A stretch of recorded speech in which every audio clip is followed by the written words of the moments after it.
This is Rajavi, and brothers and sisters who love freedom and yearn for a free Iran.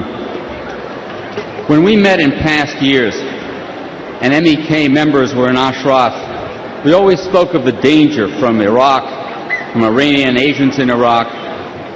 The MEK at those times was still on the U.S. list of foreign terrorist organizations, a designation that never had any basis in fact and was made purely as an accommodation to the mullahs in a misguided and, of course, unsuccessful attempt to entice them into negotiations by designating their principal opposition, the MEK, as terrorists. We were told solemnly by the U.S. government that moving away from Ashraf to liberty was something that was in MEK's interest. We were told by representatives of our State Department that being near the Baghdad airport would make it easier to get people out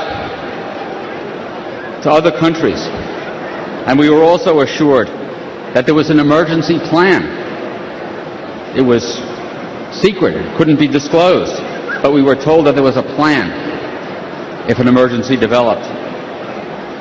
Yet now, when MEK finally pushed in the courts of the United States against State Department opposition and was removed from the list of foreign terrorist organizations, and now that MEK has done what the U.S. government asked and moved its members to liberty, the danger looks greater than ever.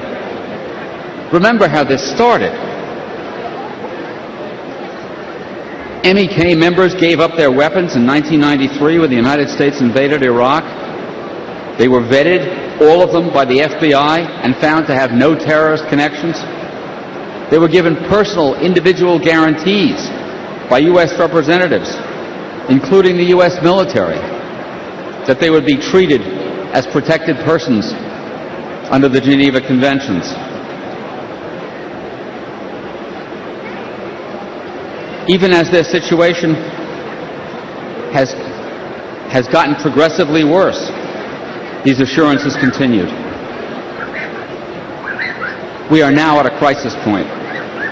A new president has been elected in Iran. And as you heard from Mayor Giuliani, when we are certain to hear from our State Department that we must be accommodating to this person because he is a moderate. Rouhani, a moderate? As you heard, he could not have stood for election without the approval of Khamenei and the other mullahs. He comes out of the security services. What can be done in the face of that? Well, what can be done in the face of that is to take inspiration from the residents of the people who are living in a place ironically called liberty that is really concentration camp liberty, and tell them that they are not forgotten and that they will not be forgotten. Those of us who were enlisted by our State Department to help convince the residents of Ashraf must bear some special responsibility in this crisis. And I'll tell you, I was there when that happened. And I can vouch for the fact that, as Mrs. Rajavi told you, Kobler asked very specific questions about Masood Rajavi, and it made our blood run cold. But I'm also here to tell the residents and our own State Department that I recognize my own responsibility in this matter, and I'm not going to shrink from it or shirk it. I promise you, and I promise them, that I will not stop speaking out until the residents of Camp Liberty are free to rejoin the struggle that we're all in, and that is the struggle for a free Iran. That I pledge to you and to them. Thank you very much.